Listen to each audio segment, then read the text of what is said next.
Hello friends, today we will talk about the peasant resistance to colonial rule, as we also discussed it in one of the earlier lectures, that how the peasants at different points of time during the colonial rule, they resisted the colonial rule in different ways, and how the exploitative policies of the Britishers in different ways they affected the peasant world, and how the peasant world was affected by the colonial rule during this period. And in the series which we are doing on the history of India from 1750s to 1857, we will find that the different scholars, they have tried to study the peasant resistances in different ways, and if we tend to understand the various kinds of ideas which have been given by the scholars, then some of them they have tried to see in the framework of the law and order problem, and how the rebels, they were seen as some sort of savages, those who were trying to resist the civilization, because British, they considered themselves to be the civilians and the civilized people, and on the other hand they saw others as savage people, and they believed that it was their duty to in a way civilize the natives, and this was happening not only in Asia but at the same time in Africa. And on the other hand, we find that the people, those who tend to understand Indian history from the nationalist point of view, they have argued that these kind of resistances and these kinds of revolts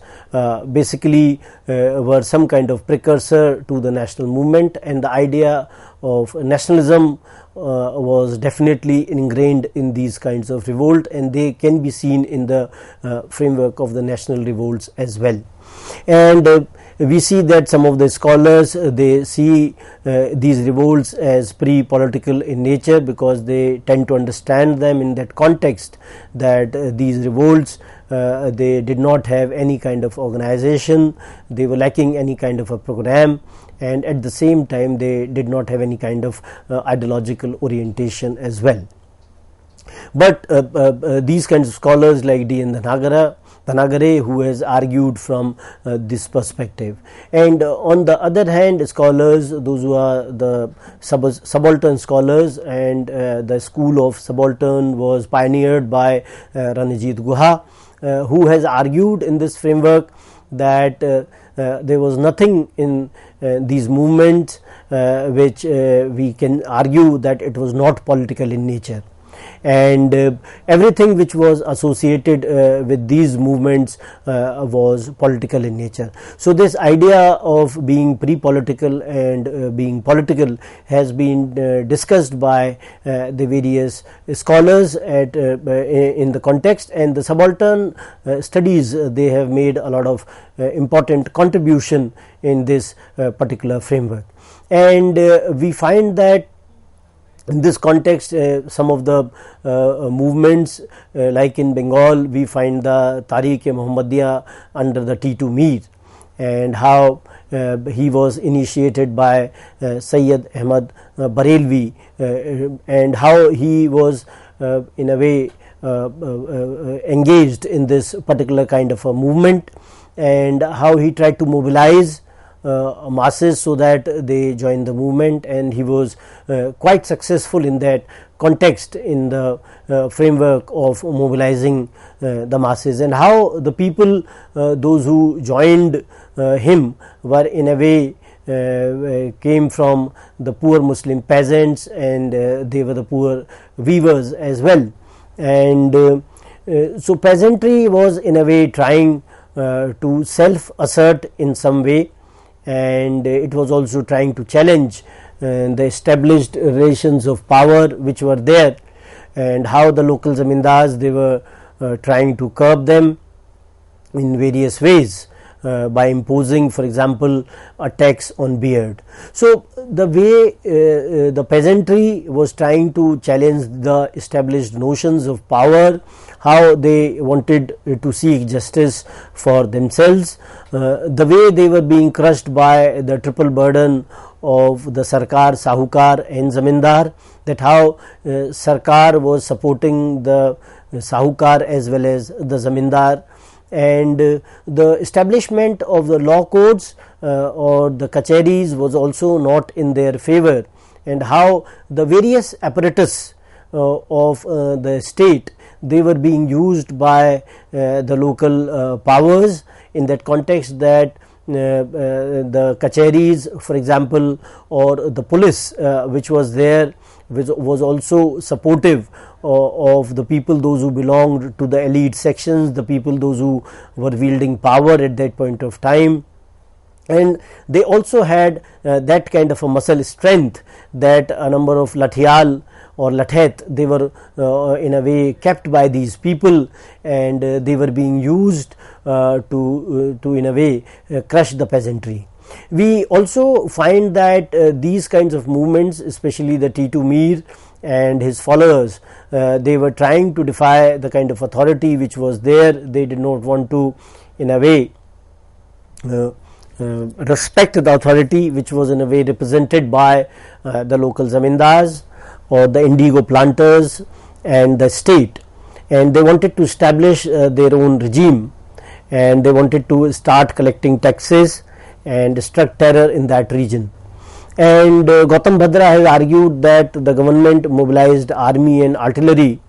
and on 16th November 1831 blew off Titu's bamboo fortress to crush his movement. So we find that the leaders, especially Titu Mir and his followers, for example,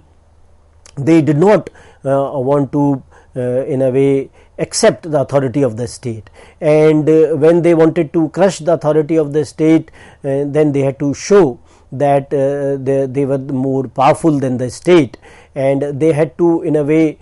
carry on the practices which were being conducted by the state. And how this was done in the framework was how he collected taxes. He also declared himself as Badshah of that region, and he appointed someone as his wazir. So he was able to mobilize people in that framework, and when he became popular, then British realized that his power base has to be done away with, and how his symbol of authority, which was created, some sort of a bamboo fortress, that was also crushed by the kind of policies which were there in the framework of the British, that how they wanted to in a way crush all the movements and by their brute force. If they were not successful with the kind of strength which was shown by the zamindars and the police, then they were ready to deploy the army for these kinds of purposes. We also find that there was a Faraizi movement in the Eastern Bengal under Haji Shariatullah, and the Tariq movement owed its origin to the school of Sufi saint Shah Waliullah of Delhi, and derived its inspiration from the Shah Sayyid Ahmad of Rai Bareli, and the followers of Islam were commonly known in colonial parlance as Wahhabis. So Wahhabis were in a way trying to establish the Darul Islam, and they suggested that this particular place, when they were fighting against the Sikhs in Punjab, then they were suggesting that it was Darul Harb, or the land of the infidels, and they wanted to convert it into the land of Islam, which is the Darul Islam. So how religion was in a way being used by such kind of movements during this period, that can also be seen. And scholars, they have also argued in the framework that how religion could also be seen in the framework where it was also an ideology, and how we find that these kinds of religious practices which were being indigenous in nature, and how they will in a way use Quran as the sole spiritual guide, as the Faraizi movement was doing at that point of time. And if we want to understand the social roots of the movement, then we will find that the Muslim poor of the Eastern Bengal, they united under this religious sect, and they revolted against the landlords, indigo planters and the British rulers. So that was the kind of the importance of the movement, and the social roots of the movement could also be understood from this particular framework, and how these people, they were in a way trying to reject all sorts of authority which was trying to crush them, which was trying to exploit them. As all of us are aware that the indigo planters, the way they were very exploitative, the way peasants, they were being forced to grow indigo on their land, and when they grew indigo, then their lands became infertile over a period of time. So the British rulers and their policies, they were in a way reflective of their ideas, and we also find in this movement that the Hindu landlords, they were feeling the main brunt of this anger, and thereafter, after the death of Shariatullah, his son Dudu Mian, he takes over the leadership and mobilizes the peasantry around an egalitarian ideology. And N. Kaviraj, he talks about that how the land, it belonged to the god, and if you want to collect any kind of taxes from the land, then it was not a correct thing to do. And because of which we find that when you talk about the Faraizi movement, then it was trying to build some sort of a network of the village organizations, and how the local courts, they were being held in as alternative to the British judicial institutions. They did not want to follow the British judicial institutions, because the British judicial institutions had negated the importance of the patils in some of the regions. So they wanted to collect taxes for themselves, so that they can maintain the movement, maintain the expenses of the movement. And we find that after the death of Dudu Mian, the movement again rises in 1870s when Naya Mian joins in 1870s. But apart from this kind of a movement, we also have movements like the movements in South India, where you have Mapilas, who were the descendants of the Arab traders, and these Arab traders, they had settled in this region, and they had married the local women, and later their ranks, you see on the screen as well, they inflated through the conversion of lower caste Hindus like the Charumars, which was a slave caste, whose emancipation under Slavery Abolition Act of 1843 had put them in greater social problems. So we find that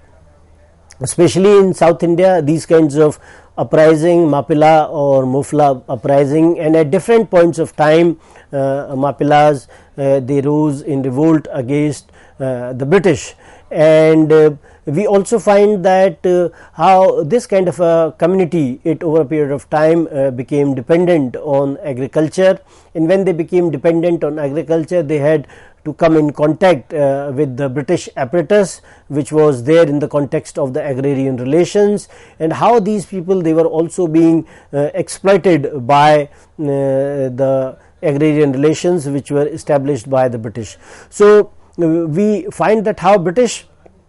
they brought some kind of changes in the land relations, and how individual ownership rights, they were being created in the land. And if you see the earlier system, we will find that the equal sharing was there between the Janmi, Karamdar and the cultivator.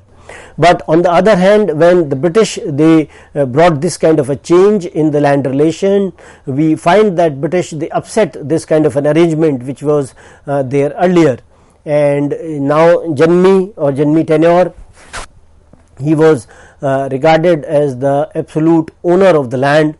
and with the right to evict the tenants, and it reduced the other two categories to the status of tenants and the leaseholders. So we find this kind of a change came, and because of this we find that the other categories, they were not happy, and that how they could be evicted from the land, and their status also decreased, and when these people, resisted the British, they realized that they themselves have to bring this kind of a change, and British, they will only work for their own personal benefit. And we find that how during the British rule, over assessment was always an issue, and not only over assessment, where British, they were trying to extract as much as possible from these regions, but at the same time a number of illegal cesses or taxes, they were also being imposed by the British. And the attitude of the British was always pro landlord, and how the different apparatus of the state in the framework of judiciary, in the framework of police, they were being used by these people to support the zamindars and the other landed sections. And scholars like Panikkar, they have seen that the peasantry in the Malabar lived and worked in the conditions of extreme poverty, which entailed by twin exactions of the lord and the state. And the important aspect was that the majority of the Janmis were the high caste Hindus, and the peasants were the Muslim muflas. So some kind of a communal dimension could also be seen in this framework, that how these people, those who were the poor peasants in these regions, they were living under the extreme poverty at that point of time, that how lord was,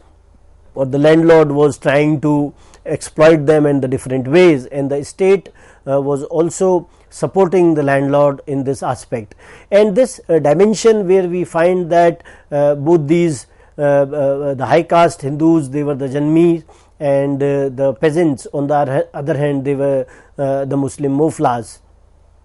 So we find that during this time how the mosques, they were being used as the centers of mobilization, as you can see on the screen as well. And their targets were the Hindu Janmi, their temples, and the British officials who came to their rescue, and how the British armed forces, they were being employed or deployed to suppress the revolt. So we find that how religion, or the idea of communal different community in the framework of communal thing, could also be seen in this framework, when you find that two communities which were competing against each other if they belonged to different religions, and how these people, they were being supported by the British at that point of time. And if we see this kind of a situation at different points of time before 1857 and thereafter as well, that how this was the fight for the resources, and how British they wanted to use as much as resources for themselves, and they did not want that the peasant communities and the tribal communities, those who had the customary rights with themselves in the context of using those resources. British, they wanted to appropriate these resources for themselves, and they did not want that these communities, they should use those resources for themselves. So that was another kind of thing which we find in the various kinds of revolts which were in the context of the tribals as well, that how Bhils and the Kolis of Ahmednagar, they in a way revolted against the British, and how British, they wanted to impose their ideas and their laws, and these laws which were being imposed by the British, they were posing some kind of threat, as you can see on the screen as well, that how they were posing a threat to the power of the hereditary tribal chiefs during this time. You can see on the screen that how the Raja of Chota Nagpur, he started evicting the tribal peasants by farming out land to the outsiders for the higher rents. So these kinds of things which were happening in the framework of the peasants as well as the tribals, and how the areas of the tribals, they were being given to the outsiders, which was not liked by the tribals, that the way their lands, they were being taken away by the outsiders, which were known as Sud. We also find an important or one of the most important tribal uprising in the framework of the Santhal Hul in 1855-56. As you can see on the screen as well, that how Santhals they were living in the various districts of eastern India, and how they were being driven away from their homeland, and they cleared the area around the Rajmahal hills and called it Damin-e-Koho. Gradually they were driven to a desperate situation as the tribal lands were leased out to the non-Santhals. So this kind of a conflict between the Britishers or the East India Company as well as the native population in the framework of Santhal, we find that these people Santhals which are living now in the Jharkhand district, they were in a way living in the region of the eastern India, and how they were spread in the different districts at that point of time. And because of the colonial policies, they were not able to stay within their own homeland, and when they settled themselves in the Rajmahal hills, then also their lands, they were being leased out to the non-Santhals. And Siddhu and Kanu, they were the two important leaders of the Santhal revolt or the Santhal movement, if we see, and how the outsiders, those who were in a way trying to come to their own areas, they were referred to as the Dikus by them. And the way these Dikus, they were trying to completely destroy their own native world. This is what we find, and with the connivance of the state apparatus, whether the police or the local courts, these tribals, they were in a way exploited by the British in every way. Natarajan argues that in July 1855, when the ultimatum to the zamindars and the government, it went unheeded, then the Santhals, they were armed with the bows and the arrows, and then they started an open insurrection against the holy trinity of their oppressors, whether the zamindars, mahajans and the government. So we find that in most of the peasant resistances and the tribal revolts, how the moneylenders and the zamindars and the state apparatus was the major target of the wrath of the people, those who were attacked by the rebels. And these rebels, they realized that how the moneylenders or the mahajans, their account books etc., they were also being burnt by the people, those who were revolting. And some kind of reverberations we find in some of the films which were made during the later times, especially the film called Mother India, where you have this kind of an issue of the moneylender, that how a moneylender was in a way exploiting all the villagers. And this we are talking about independent India, and it was happening during the colonial period as well. So these kind of reflections which we find in the literature and in the audiovisual media as well. And we find that Santhals, they were in a way were able to capture in a way many areas. They were trying to rebel in different areas, and they were also helped by the low caste non-tribal populations as well. And on the other hand, if you see the British, then you find that they were involved in the counter insurgency. They were trying to in a way control the Santhals, they were trying to crush their rebellion, and many people they died. It was being suggested that 15 to 20,000 people, one of the estimates suggests that they were being killed before the Santhal movement was finally crushed. And British, they became more cautious in that context, and Santhal Parganas,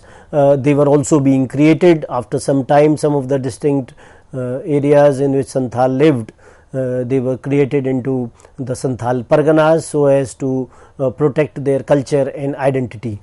And we find that Sidhu and Kanu, who were in a way both the important leaders of the revolt, and they were trying to in a way attack every symbol of the colonial authority, whether the moneylender or the police. All these kinds of symbols of the colonial authority, they were being attacked by these people, and it in a way shows that they had this kind of a political understanding, that how they had to fight their oppressors. And we also find that Santals, they attacked the railway lines as well, from which they were earning their livelihood as well. So their attack was not concerned with their economic considerations. Their attack was more in concern with the way they were being crushed by the Dikus or the outsiders. So if we try to understand it, then we will find it that it was more political in nature, and how these people they in a way tried to use the outside authority or the upper authority in the framework that it was the will of the God, and how God in a way, or the will of the Thakur or the God who was trying to communicate these kinds of who was trying to communicate these ideas to them, and they were just following the orders of the God in this context. And we find that the scholars, they have also seen that British rule was identified with Christianity, and Rudranshu Mukherjee has also argued from this perspective that how they were in a way undermining the beliefs and the customs of both the Hindus as well as the Muslims. We also find that how Indian peasant economy, it was based on the subsistence ethic, and how British they were trying to relate or connect the Indian economy to the world capitalist system in the framework of the commercialization of agriculture, and how it had some kind of a devastating impact during this time,